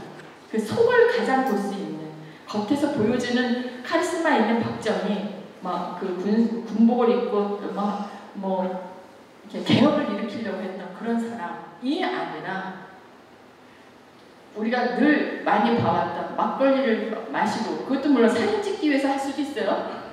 응? 그런 것이 아니라 이 글 자체는 정말 그야말로 밤에 쓰는 일기였다. 본인 가슴 속에서 나오는 일기였다. 그래서 내가 이분은 우리가 엿볼 때 남들이 평가한 그런 것이 아니라 그냥 내가 요 글로 이분을 한번 들여다봐야겠다라고 본 게 바로 이 글이에요. 그 네 권의 책 중에서 이제 이 책을 보면은 이제 한 4개 시, 일기, 그림으로 이제 구성이 되어 있고 그 중에서 불란서 시집을 읽은 소녀야 편에 어떤 걸 한번 우리가 읽어볼까요? 어떤 걸 읽어볼까? 우리 금강산 한번 책 갖고 계신 분 계세요? 책 갖고 계신 분 없으세요? 네. 그냥 이 책의 순서하고 상관없이 그냥 제가 주제별로 그냥 조금 이제 모은 거니까 한번 그렇게 읽어보도록 하겠습니다. 건설하는 아침 한번 볼까요? 조금 길긴 한데 일요일 이른 아침인데도 해모 소리 요란하게 창가에 들리고 제 프린트 아마 갖고 계시죠? 그냥 없어도 그냥 같이 한번 들어보세요. 그 건설하는 아침을 보면 국민들에게 근면하게 일하는 정신을 독려하기 위한 글이 있어요. 길 가는 사람마다 발걸음을 바꾸기만 하다. 이강산 도처에서 건설과 생산과 또 생산하고 공리하고 창조하는 인간의 이룩함이 물결치고 있다. 붉은 침략자를 물찌르기 위한 젊은이들의 눈동자가 휴전선 150마일에서 티베트산 산봉 위에서 샛별처럼 반짝이고 날카롭게 응시한다. 이 거창한 대열에 너도 나도 우리 다 같이 참여하여 위대한 나라, 위대한 역사를 창조하는 보람을 가지자. 부지런하고 상냥하고 마음씨 고운 슬기로운 이 결의에게 영광과 행복이 있으리. 메마른 산과 들과 마을에도 새로운 생기가 약돌한다. 넓게 멀리 쭉쭉 뻗어나는 큰 길, 우뚝우뚝 솟은 공장, 물결처럼 달리는 차량, 모든 것이 움직이고 모든 것이 달린다. 그리고 앞으로 전진한다. 5000년 만에 처음 보는 건설의 봄, 쉬지 말고 앞으로 달리자. 이 목숨이 다하는 그 순간까지 먼 날의 슬기로운 조상이었다고 우리 후손들이 이야기할 수 있게끔 위대한 조상이었다고 자랑할 수 있게끔 했어요. 여운을 남기셨어요. 이 분은 이게 국민들한테 메시지를 전하기 위해서 이 시를 썼다기보다는 자기 자신에 대한 다짐으로 봐요. 나부터 다져나간 거죠. 이래야 돼. 내가 이 일을 하는 것은 먼 훗날 박정희 너 당신 인생 살면서 뭐 했어? 라는 말을 했을 때 그래도 뭐 열심히 요거는 해보려고 했습니다 라는 뭔가를 남겨지지 않을까 했던 거예요. 근데 여기는 그렇게 했지만 우리가 상상하지 못한 일들을 이루셔서 요즘 우리가 몇 날 며칠 연구하고도 다 연구가 안 되고 있었잖아요. 그럴 만큼의 일을 벌써 이 젊은 시절부터 이렇게 다지고 글 속에서 다지면서 해오셨던 거죠. 그래서 저는 이분의 문장을 가슴하게라고 얘기를 하고 있어요. 이등 불란서 시집을 읽는 소녀야. 이게 이제 뭐 한때 이제 조금 살짝 얘기가 됐었던 건데 땀을 흘려라. 돌아가는 기계 소리를 듣고 이등객차에 불란서 시집을 읽는 소녀야. 나는 고운 내 손이 밉더라. 이거 갖고 두 가지 평가가 있었어요. 아니 프랑스 시집을 읽는 그 여자 이거 얼마나 고상하고 예쁘고 아름답고 기차 안에서 그걸 왜 비난하는? 응? 그게 아니죠. 그 뒷부분에 제가 이제 설명을 했는데 그 대자연이라고 하는 시에 보면 아름답게 장식한 귀부인보다도 명예의 노예가 된 영웅보다도 태양을 등지고 대지를 일구는 농부가 보다 고귀하고 아름답다 그랬어요. 자, 우리가 생각하는 고급 문화를 하는 사람이 위대한 것이 아니라 그런 건 몰라도 무지랭이어도 내가 열심히 땀 흘리며 사는 사람의 그 모습이 더 아름답다라는 걸 하셨어요. 그 손이. 그러니까 불란서 시집을 읽는 여인의 손이 밉고 그걸 비판하려는 것이 아니라 그것보다는 건설 현장에서 진짜 미싱 돌리고 가발하고 그 다음에 진짜 시체 닦으러 갔던 간호사들의 그 손이 더 위대했다는 얘기가 이런 데 들어가 있는 거예요. 시는 그 앞에 나온 것만 보면 안 되고 그 속 안에 내면을 봐야 돼요. 뒤집어져도 보고 속도 봐야 되고. 그래서 이 시를 읽으면서 이분은 정말 진정으로 건설 현장에 있는 소녀들, 가장들 이런 사람들의 그 손끝까지도 아름답게 봤던 분이라는 것이 여기서 또 제가 볼 때는 느껴져요. 자, 그러면 왜 그렇게 그냥 고급스럽게 막 예쁜 척하고 하는 사람의 손등보다는 거칠고 힘들게 살아가는 손등이 더 아름답다는 말을 이렇게 반대로 얘기하면서 그렇게 건설 현장에 있는 사람들을 동요했을까? 지독한 가난에서 벗어나자는 거잖아요. 여러분들이 지금 아마 몇 주 동안 계속 하시고 여기까지 오시기 전에는 이분이 가난 속에서 우리나라를 가난을 일궈낸 분이라는 것을 다 인정하기 때문에 그렇거든요. 거기에서 가난과의 전쟁을 선포를 하면서까지 이걸 하신 분이기 때문입니다. 1963년 대통령으로 취임 후에 64년 8.15 광복절 경축사를 보면은 오늘날 한국이 직면한 모든 불안과 혼돈은 궁극적으로 그 태반이 있다고 보신 거예요. 사람이 사실 가난하면 힘이 없어요. 저도 남편이 사회복지사라 처음에 돈이 없어서 외출을 못했어요. 애기 낳았을 때 기저귀 값이 없어서 천으로 그냥 쓰고 고아원에서 주는 우리 남편 이제 고아원에 이제 어디서 기증받으면 이제 고아원에 실어다 주고 했단 말이에요 그 당시에. 그럼 이제 그 고아원에서 너도 기저귀 없지 그럼 몇 개 주면 그걸 이제 갖고 있다가 외출할 때 쓰는 거였죠. 제가 기저귀 살 돈이 없었어요. 그러니까 어떻게 누구 만나러 갈 수가 없어서 동창회를 지금도 잘 안 나가는데 돈이 없어서 못 나갔어요. 제가 시집도 몇 년 만에 냈는데 돈이 없어서 못 냈어요. 돈이 없으면 문화활동을 할 수가 없어요. 그러니까 누구를 인사를 할 수가 없어. 뭐 어르신들 만나러 가려도 돈이 들어와야 돼요. 차비라도 있어야 될 거 아니야. 뭐 과일을 못 사가더라도. 사람 구실하기가 어려워요. 우리 알잖아요. 그러니까 어른들이 왜 폐유지라도 주어서 사시려고 하겠어요.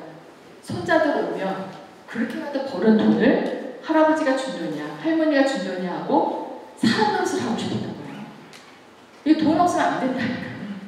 그렇게 그러한 것이 이분은 뼈에 사무쳤던 거예요. 그래서 그랬던 거고 그 다음에 이분이 동시에 자 경제개발을 성장을 시키고 문해중흥을 하면서 그 문해중흥하기 전에 가장 먼저 한 일이 지지난번에 연말에 아마 이경준 박사한테 나무 우리나라 산림 녹화 사업 얘기 들으셨죠?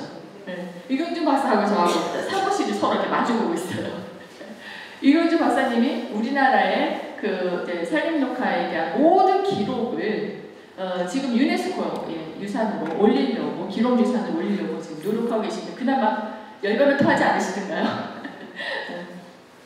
정말 저는 엊그저께 그 주역들이 한자리 모인 곳에 갔었어요. 그 당시에 60년대 70년대에 지금 그러니까 80대 되신 분들은 정말 옛날 당시에 진짜 도시락 하나 싸들고 트럭에 실려서 어느 산에 가면 풀려놓으면은 이렇게 쭉쭉쭉 이렇게 줄 그어서 자 지금부터 시작 이제 애국가 부르고 그렇게 하고 이제 그 나무 심고 이랬던 현장에 있던 사람들이 지금 다 퇴역이 돼서 7, 80대신 그 모임이 있어요. 이무회라고. 거기를 이제 갔었는데 그분들이 만들어 놓은 이 녹화 사업에 이거를 할 수 있게 도와주신 분이 박정희 대통령이에요. 나는 사자 뭐 못하잖아요. 근데 아시다시피 우리나라는 제가 대학교 졸업할 무렵만 하더라도 그 당시 속초에 내가 갑자기 일이 있어서 갈 때인데 공항에서 속초 비행기를 타고 가는데 비행기가 조그만데 딸딸딸딸딸딸 거리면서 저는 비행기가 이렇게 딸딸인 줄 알았어요. 엄청. 근데 그때 그러니까 비행기에서 막 불안해가 보니까 우리나라 산이 시뻘겠어요. 나무 진짜 제 눈에도 별로 없었거든요. 근데 제 선배님들이 볼 때의 당시의 산은 어떻겠어요.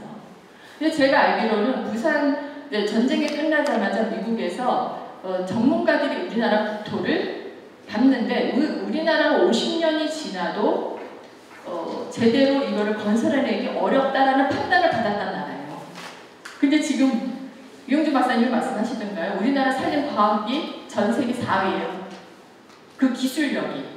그래서 왜 탄소 중립해갖고서는 막 이렇게 했을 때 뭐 나무를 뭐 몇십만 물, 뭐 몇십억 그거 심게 하죠. 자, 그럴 때 국민들이 지금 막 산에 나무 다 베는 거 보니까 그거 숫자 채우려고 나무 일부러 베갖고서는 심으려고 하는 거 아니냐는 우리나라 국토가 너무 조그매서요. 그 목표치를 우리나라에 나무 심는다고 해결이 안 돼요. 어마어마한 숫자이기 때문에. 그 우리나라 나무 지금 다 베어갖고 다시 심어도 그 숫자 안 돼요. 그러면은 왜 그런 말도 안 되는 목표를 세워놓고 하겠다고 큰 소리를 쳤냐. 우리나라 기술이 어디로 가고 있냐면 인도네시아, 몽골, 태국, 뭐 베트남 이런 데로 가고 있어요. 그러면은 그 나라는 이 살림을 이제는 너무 울창하고 하게 되면 이걸 배워버려요. 그리고 이제 그거를 생산용으로 쓰고 다시 나무를 심을 때는 이제는 수종을 달리해서 쓴단 말이에요. 그쪽 환경과 풍토와 이걸 맞춰야 돼. 그럼 과학이 들어가야 돼. 거기 연구가 들어가야 돼. 그 기술이 한국에 들어간다니까요. 그러면 몽골에 그 사막에 나무를 어떻게 심겠어요? 그 당시에 그 몽골에 그 사업을 시작한 산림청장하고도 어떻게 만났고 또 이번에 몽골에 가서 그 사업을 성공시킨 산림청장도 어떻게 만났고 그 분들이 하는 말이 몽골에 우리가 상상하기가 어렵잖아요. 그 사막에 어떻게 나무를 심겠어요? 근데 우리가 가서 개발한 게 물을 끌어다가 우리나라 그거 잘하잖아요. 물 끌어다가 하는 거. 청계천 끌어올린 거죠. 해서 나무가 성장을 해서 그 숲을 이룬 거예요. 그러면 그 기술력에서 심어서 만들어진 그 산림의 그 숫자가 우리나라게 되는 거예요. 탄소 중립 운동은 우리나라에서 하는 게 아니라 전 세계에서 하는 거라 전 세계에서 그 수치를 뽑는데 우리나라의 기술력으로 해외에 나가서 전파돼서 거기서 심어진 그 숫자가 다 우리 거가 되는 거예요. 그러니까 전 세계 4위예요. 근데 얼마 전에 11월 달에 숲가꾸기 행사를 국민 행사를 하는데 남부지방 산림청, 그러니까 산림청은 각 그 지역별로 동부, 중부, 남부, 서부 뭐 이렇게 이제 그 청이 또 있어요. 이렇게 그 중에 남부청이 이제 울진을 그때 뭐 한참 산불 났던 그쪽 지역의 청이에요. 그쪽 지역의 남부지방 산림청장이 우리 문학인들 좀 초대해달래요. 자기 답답해 죽겠다고. 그래서 뭘 했냐고 가서 나무 가지치기를 하는데 나무가 이렇게 큰 데 가서 가지치는 게 아니라요. 요만한 나무예요. 이게 내 키 정도. 그러면은 가지칠 때 밑으로 가야 되는 거 어떻게 다 무릎 꿇고 들어가서 해야 돼요. 근데 가지를 치려면. 근데 저는 가지치기 어떻게 하는지 몰랐는데 톱을 하나씩 주는데 저는 그냥 거기 가서 이렇게 벽까지 이런 데 자르면 되는 줄 알았어요. 이런 거. 그게 아니야. 이거를 나와 있는 거에 똑바로 잘라야 되더라고요. 그냥 이렇게 자르는 게 아니더라고요. 그러니까 그거를 왜 시켰냐. 자, 나무는 심기만 하는 것이 아니라 이렇게 밑에서부터 기어 들어가서 걔네들부터 가지를 다 쳐줘야 되는 거예요. 저는 산림문학회 지금 상임이사로 일하면서 제가 문학인으로서 글을 쓸 때 푸른 숲, 뭐 나무사랑 이런 거 쓰기는 했지만 모르고 썼다는 게 너무 많았어요. 그냥 너무 피상적으로 아름다운 풍경하고 막 이런 것만 썼지 거기에 무엇이 들어있는지 잘 이제 몰랐었는데 감벌이라는 게 뭔지 뭐 이런 것도 그때 여기 와서 정확하게 알았어요. 내가 처음에 그랬죠. 이런 숲을 이루는데 처음부터 이렇게 띄엄띄엄 심었는 줄 알았어요. 근데 아니거든. 처음에 우리 나무 심는 데 가보면 되게 빽빽하게 심잖아요. 요런 나무들 심는다고. 진짜 그 나무젓가락 같은 거 하나씩 심어요. 눈이 보이지도 않아요. 근데 그 나무를 심어놓고 한 10년 있다가 또 다 잘라내. 그리고 또 10년 있다가 또 잘라내. 그래서 저는 처음부터 그냥 이렇게 심지. 띄엄띄엄 심지. 왜 저렇게 낭비를 하고 저렇게 하고 또 잘라버리고 막 잘라버릴 때 너무 안타깝잖아요. 왜 그럴까 했어요. 왜 그런지 아세요? 아시는 분 있을 텐데. 처음에 빽빽하게 심어야만 이 나무들이 똑바로 자란다. 경쟁으로. 이거를 빽빽하게 안 심고 이렇게 띄엄띄엄 하잖아요. 그럼 지 멋대로 자란대요. 쓸모없는 나무가 되는 거예요. 그래서 자기네들끼리 경쟁을 시키느라고 똑바로 자라는 거 이제 잘 자라야 돼. 그러고 나면 이제 잘 자랐다 봐가고서는 사이를 뜨는 게 강벌이에요. 응? 그렇게 해서 하고 난 다음에 두 번째는 이제 쭉 올라갔어. 그러면 이제 튼튼하게 될 거를 빼놓고 나머지를 또 자르는 거예요. 그래서 오늘날 이런 숲이 나와요. 이런 숲이 나오는 거예요. 그래서 야 이게 그런 내용이 들어있구나. 근데 그러한 작업을 언제부터 시작을 했느냐? 이미 박정희 대통령 때는 너무 황폐화된 나무에 그 당시에는 돈이 없으니까 나무도 다 돈이에요. 그거 다 키워야 되고 그래서 수입해야 되고 이러잖아요. 돈이 없으니까 아무튼 되는 대로 우리가 할 수 있는 그래서 일본에서 해가고서는 심었어요. 자 그게 나무가 갖고 있는 탄소 뭐 흡수량이라든지 이런 수량을 봤었을 때 30년 정도가 가장 좋고요. 그 넘어가면은 노쇠가 돼서 제 기능을 못한대요. 그리고 또 우리나라는 성장 속도가 그리 높지가 않잖아요. 우리게 제가 지금 홍록숲에 있거든요, 사무실이. 근데 홍록숲에 가면은 거기 포플러 나무 하나가 아주 잘생긴 나무가 있어요, 2개가. 그리고 저는 우리가 볼 때 한 100년도 넘어 보여. 근데 그게 40년도 안 됐대요.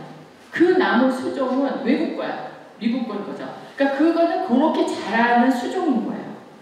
그러니까 그런 나무는 물론 모르겠지만은 그 나무대로 쓸모가 있는 거예요. 그래서 과학에서 다 연구를 하는 거예요. 이 나무를 심으면 어떨까? 이 나무를 심으면 그걸 수십 년간 심어놓고 연구 관찰을 하는 거죠. 그래놓고 우리나라 지형과 환경과 거기에 맞춰서 만약 이쪽 지역에 지금 개발을 하는데 공원을 만드는데 무슨 나무를 심으면 좋겠습니까를 지원해 주는 거예요. 그러한 것들이 지금 이루어지고 있는 내가 이게 왜 이 길을 계속하죠? 분명히 과학 속에는 그러한 내용들이 들는데 우리가 문학하는 사람들 그 내용을 잘 모르고 하게 되면은 오류를 범하게 된다는 거예요. 근데 그러한 작업이 이미 박정희 대통령은 이미 아시고 그 작업을 하시고 이게 몇 년 뒤에는 다 사라지고 어떻게 된다는 걸 다 계산하시고 시작을 하셨다는 거예요. 그러한 작업들은 다 물론 국토 사랑에서 이루어진 것이지만 금수강산을 위한 처절한 움직임은 그 당시에도 있었다. 자 그러면은 온정리에서 정의가 쓴 해갖고 대구 사범 3학년 때 금강산 여행을 하면서 쓴 것을 보면 금강산 12,000보 너는 세계의 명 내 몸은 아름답고 삼엄함으로 천하의 이름을 떨치는데 다 같은 삼천리 강산에 사는 우리들은 이같이 헐벗었으니 과연 너에 대하여 머리를 들 수가 없다. 금강산한테 머리가 들 수 없다는 거지. 금강산아 우리도 분투하여 너와 함께 천하에 찬란하게 그랬어요. 그러니까 금강산처럼 아름다운 국토를 지금 이 황폐화된 국토에 태양에 따라 가심을 이미 대구 사범학교에서 했었던 거죠. 그러니까 청소년기의 교육이 이렇게 중요한데 그때 당시에 끌었던 마음으로 대통령이 되고 나서 녹화 사업을 했던 거죠. 그러면 그 녹화 사업을 했던 그 마음이 이제 대통령 됐으니까 이것도 하고 이렇게 할까 이게 아니라 이인이 이 시에서 옛날에 써놨던 시만 보더라도 이분은 기본적으로 그런 소양을 갖고 있었다는 거예요. 가슴 속에. 그래서 이분의 그 시가 이분이 대통령 되고 나서 나 이제 앞으로 이 정책을 해야 되니까 사람들을 설득하기 위해서 이 글을 써야지 하고 썼으는 건 아니라는 거죠. 그렇죠? 이미 옛날에 쓴 글에서 이분은 미래를 향한 준비가 이렇게 마음속으로 되어 있었다는 걸 우리가 볼 수 있다는 거예요. 그래서 그 정근배 전 광주 하남 교육장님이 보면 새마을 운동 그 정신 니 심어주신 국민을 쓴 뭐 이런 글이 있대요. 거기에 보면 박정희 대통령은 1964년 12월 서독 방문 과정에서 서독에 정돈된 농촌 이런 거를 보고 우리나라도 이렇게 해야겠다 했지만 이분의 그 시를 보면은 이미 학교 다닐 때부터 우리나라를 금수강산으로 만들려고 했던 꿈을 갖고 있었음을 이 시에서 발견할 수 있다는 겁니다. 교육자로서의 그 박정희는 나중에 아마 교육 분야에서 더 하셔도 되지 않을까 싶어요. 자, 근데 여기에서 국민에게 이 시는 사실 언제 쓴 것인은 밝혀지지가 않는데 황파에 시달리는 3천만 우리도 언제나 구름 기고 태양이 빛나리 천추의 한이 되는 조국 질서 못 잡으면 내 민족 앞에 선열파 저 춘열 원혼 되겠는가. 내가 사명감을 갖고 이거를 해내지 않으면 나중에 죽어서 내 조상들한테 부끄러울 것 같다. 이 나라를 지금 이 유구한 역사를 만들어 온 이 분들한테 내가 부끄럽게 되지 않겠느냐라는 글을 통해서 거듭 이분은 자신의 철학을 글로써 다져가고 있었다는 것을 알 수가 있습니다. 얼마 전에 저도 금오산 가서 하룻밤 자고 왔는데 대통령이 금오산에 금오산에 가셔갖고 묵어는 구미 금오산 호텔이 있어요. 뭐 옛날은 내가 잘 모르지만 요즘에 제가 가서 그 호텔을 봤었을 때는 진짜 옛날 분위기가 나요. 뭐 리모델을 했겠지만은 근데도 느껴지는데 거기에 이제 그 나무들이 가로수가 다 박정희 대통령이 이거를 심어라라고 말을 했던 나무래요. 거기 안내 주시는 분이. 그러니까 이분은 어디를 가더라도 여기에는 무엇을 했으면 좋겠다 머릿속에 전부 그게 있는 거예요. 근데 그러한 것들이 시 속에 이미 나와 있어요. 그러니까 뭐 내가 여기를 가니까 앞으로 여기를 내 고향이니까 여기를 개발해 뭐 이래서 이렇게 한 것이 아니라 이미 금오산을 바라보는 자신의 마음 그 다음에 금강산을 보면서 자신이 이 나라에서 내가 어떻게 해야 될까라는 것들은 이미 옛날부터 있었다라는 것을 알 수가 있어요. 그게 뭐 대통령에서 갑자기 나타나는 게 아니라는 거죠. 네. 자, 그러면 우리가 문학도 조금 볼까요? 시조를 좀 볼까요? 시조 시인이니까 시조로 보느냐 그게 아니라 이분 시 중에 독특하게 시조가 몇 번 나와요. 그러니까 딴 사람들은 아니 이분은 분야가 시조도 했나? 제가 볼 때는 일부러 시조를 쓰시려고 했던 건 아닌 것 같아요. 전체적으로 자유시를 읽어봐도 운율이 있어요. 그러니까 이분은 기본적으로 깔고 있는 운율이 있는 거예요. 근데 제가 이렇게 수업을 이제 문학 수업을 해보면은 어르신들이 쓰시는 글을 보면은 기본적인 운율이 있어요. 그게 이제 우리가 한문을 쓰시던 시대에 그런 것도 있고 또 옛날에 시조로 공부하셨던 뭐 그런 운율이 있어서 그런지 본인이 3434에 맞춰서 글을 쓰려고 한 것이 아니라 그냥 하는데 3434에 맞는 경우가 있어요. 시조가 그냥 나왔겠어요? 우리 이 발걸음에 맞춰서 나오는 건데 우리의 그냥 이 가락에 맞춰서 나온 것이지 뭐 처음부터 뭐 짜서 나온 게 아니에요. 이 몸이 죽고 이게 뭐 처음부터 이분이 3434에 맞춰서 그 노래 불렀겠어요? 지금 이방원하고 지금 죽기 살기로 이루고 있는데 그게 아니라 그게 우리가 내면적으로 갖고 있는 운율이기 때문인 거예요.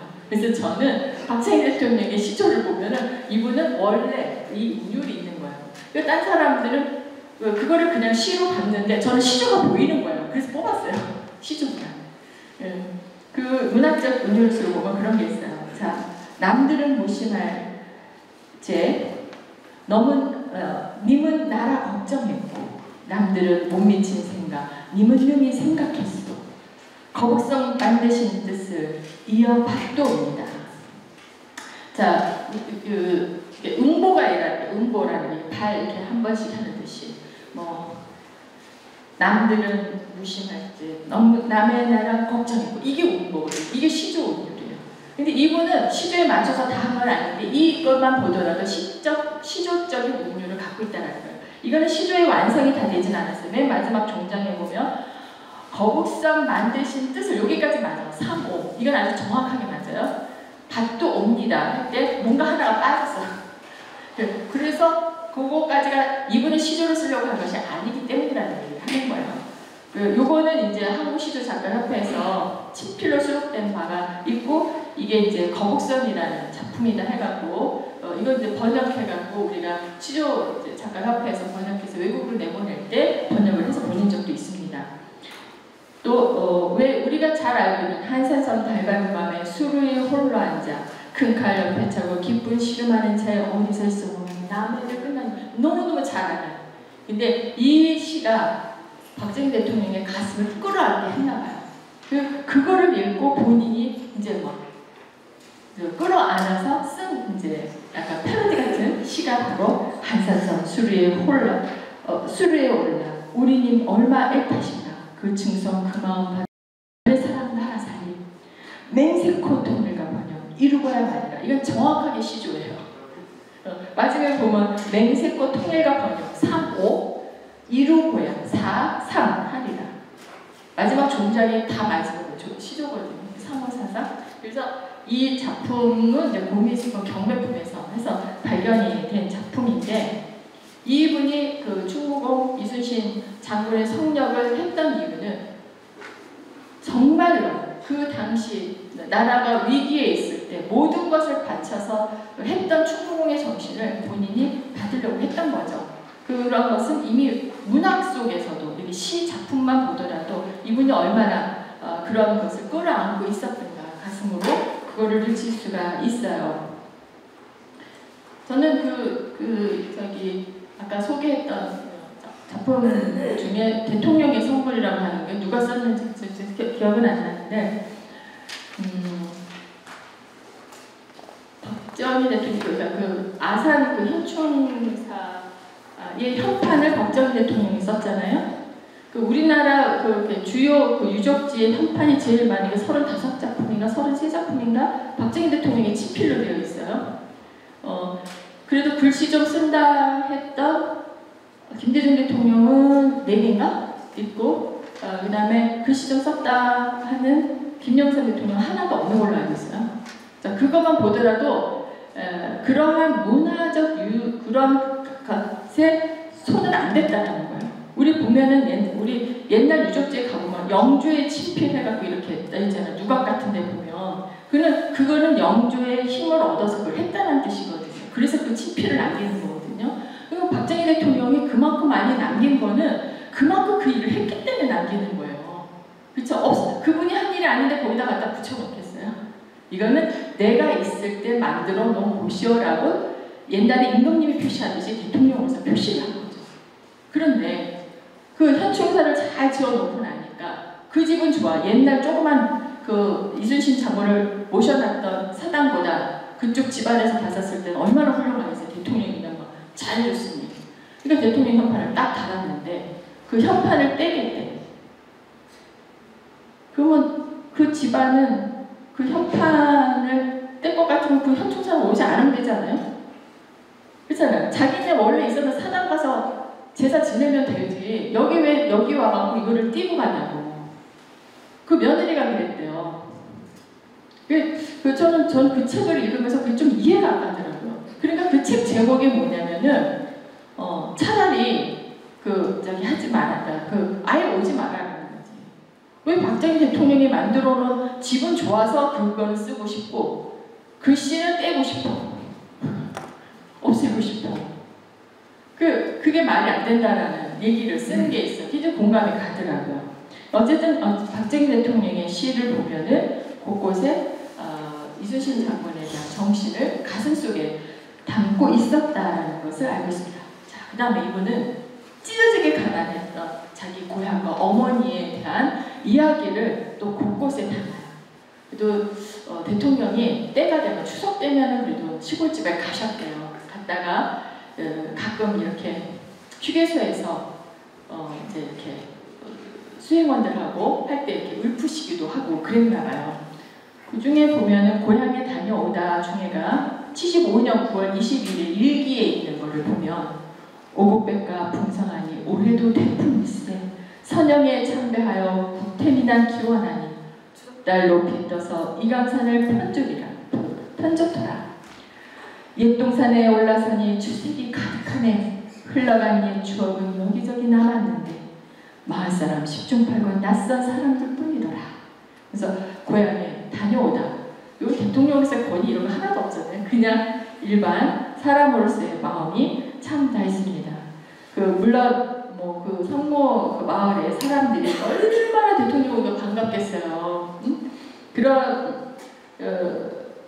그러면서 거기에 나온 일기에 보면 어머님이 가꾸신 감나무가 6.25 전화로 나무의 일부가 타서 전상자와 같은 모습을 하고 있는 것을 보니 마음이 아프다.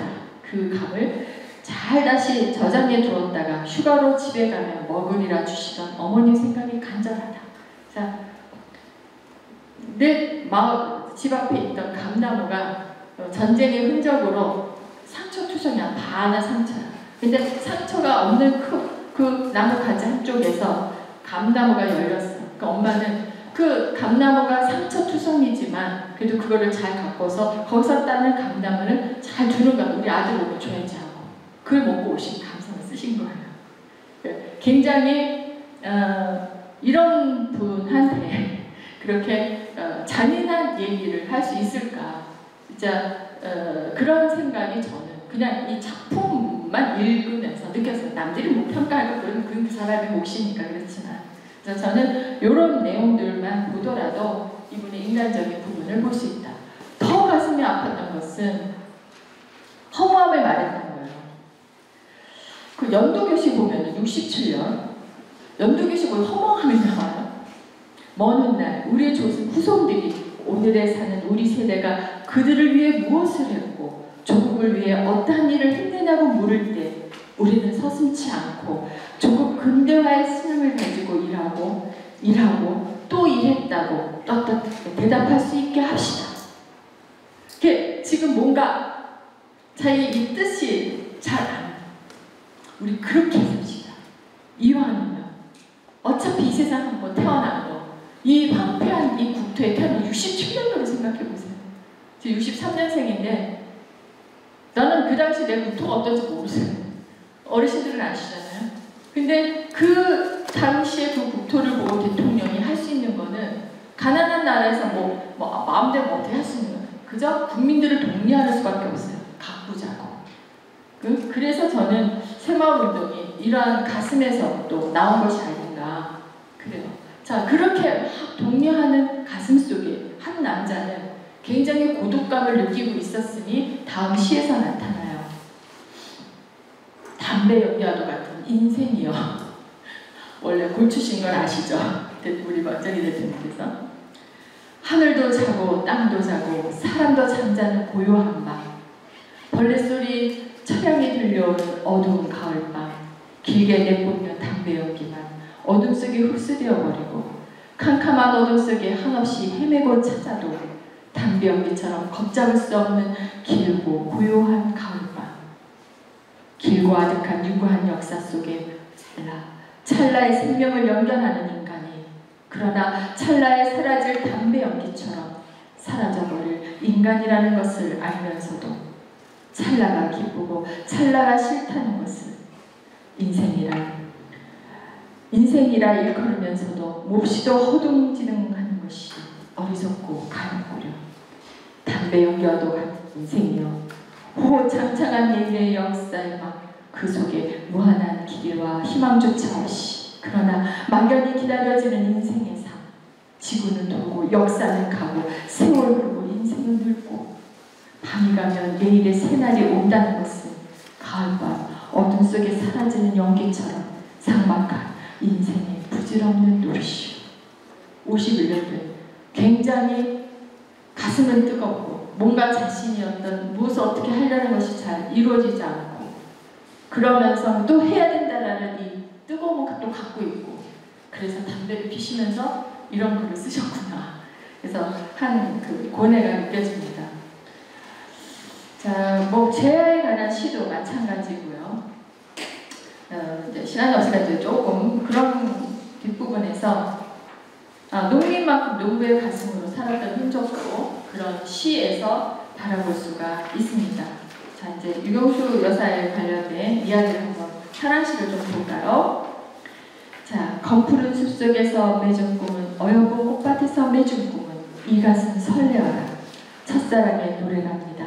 그대가 있었기에 나는 그대의 것이 되었답니다.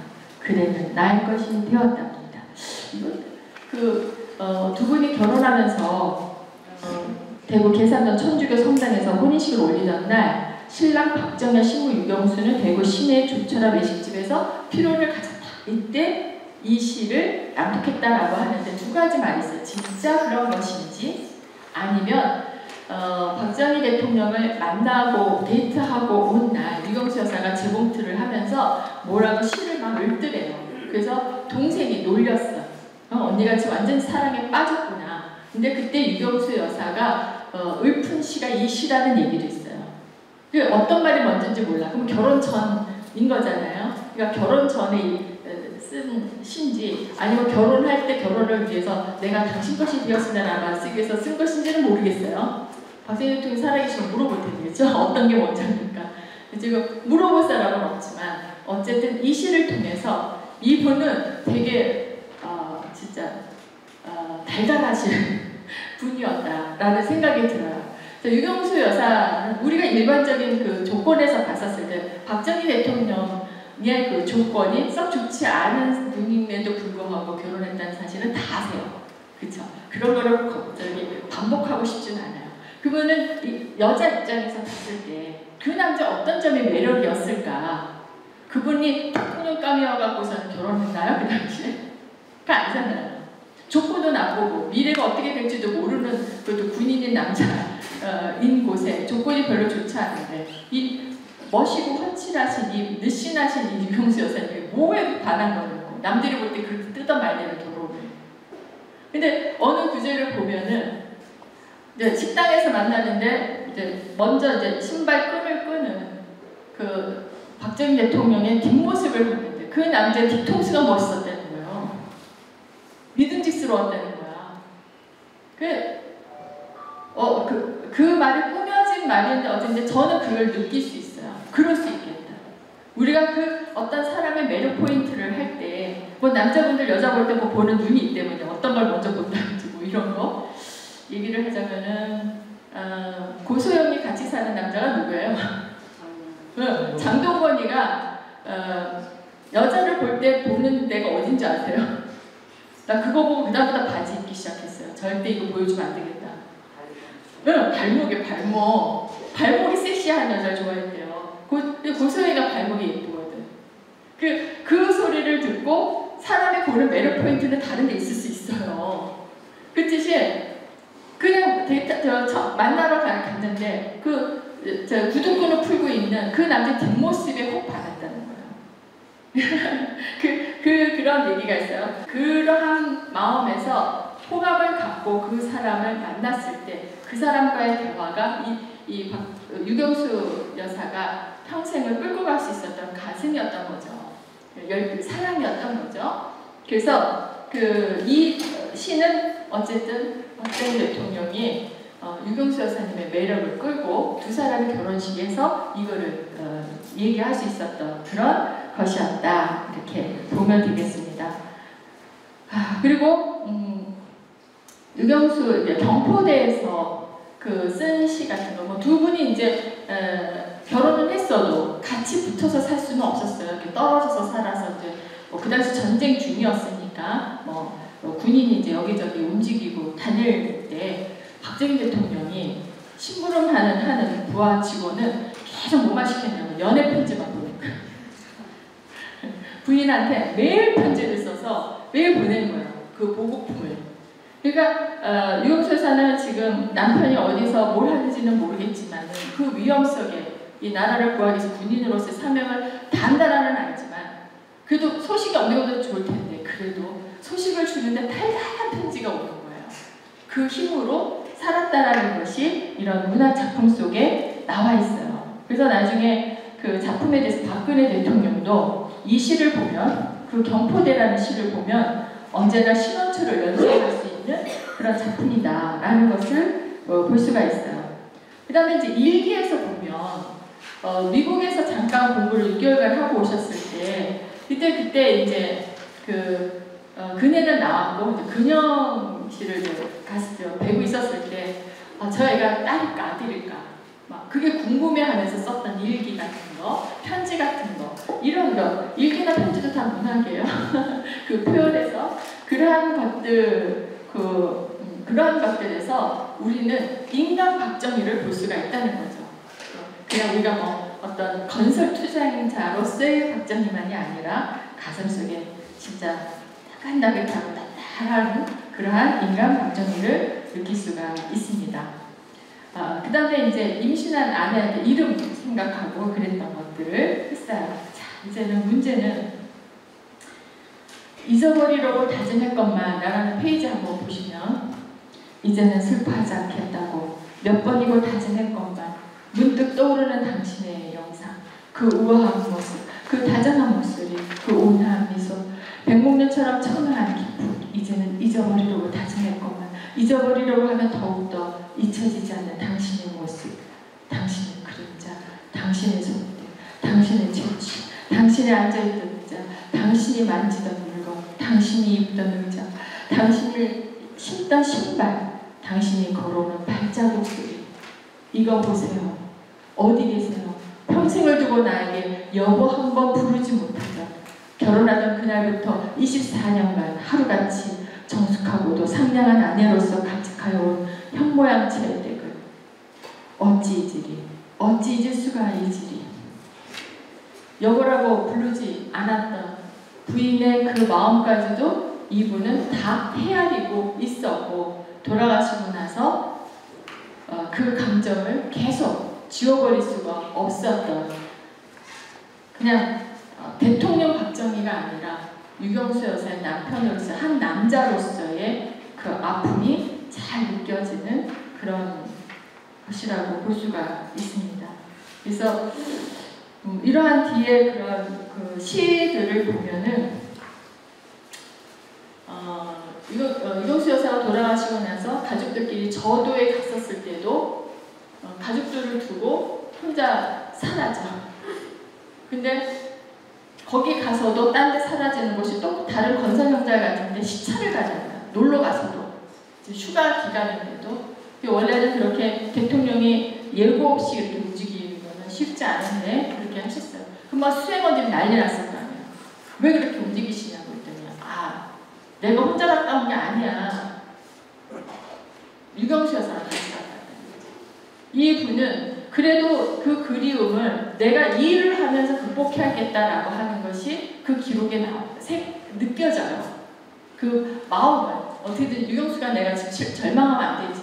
그러면은 이 분이 내 아내가 죽어서도 얼마나 나를 걱정하겠어. 난 이거를 극복할까. 그래서 나는 가족들하고 놀러 왔지만 일하는 모습으로 지금 이렇게 되고 있어. 자네 보고 있나? 하늘에서 이런 얘기를 하지 않았을까 속으로. 그러한 것들이 그러한 기록에서 느껴집니다. 이런 것들을 보면은 글이 별로 어렵지 않죠. 그러니까 젊으신 분들은 여자친구한테 달달한 글도 좀 쓰시고 매력 포인트는 글 잘 쓰면 돼요. 예전에는 어르신들이 펜팔할 때 글 써서 다 연애편지 쓰지 않았어요? 요즘은 이제 카톡이니 뭐 이메일이니 이렇게 하지만 글이 힘이 이렇게 그 사람의 매력을 끄는데 그 영향을 미치고 있습니다. 그래서 이 유경수 여사가 박정희 대통령한테는 굉장히 좀 독한 아내인 것처럼 많이 느껴졌지만 이분의 가슴 속에는 박정희 대통령이 연애 시절부터 이 문학적으로 은근한 정을 갖고 있었던 그것을 갖고 있었던 분이고요. 이 오늘의 한국 시인집 전 24권 현대시와 현대시 선집 이게 한국 시인의 비결시 그 시인들의 천연 시집을 유경수 여사가 박목월 시인으로부터 시도 내지 못하는 가난한 시인을 위해서 후원을 받아서 지원을 해줬던 기록입니다.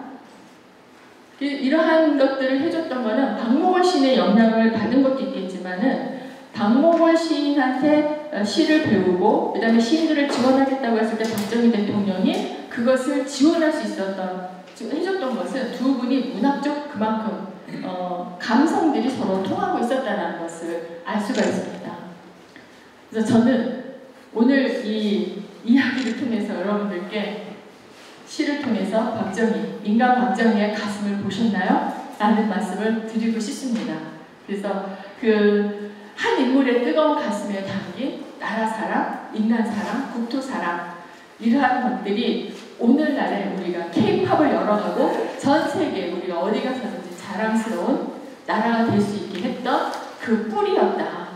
그것이 이 분의 가슴에서 나오는 거고 그 가슴을 알 수 있었던 것은 이렇게 문학적인 자료를 통해서 우리가 느낄 수 있었다는 것입니다. 좀 도움이 되셨나요? 어제 대통령 얘기하실 때 오늘 감사합니다.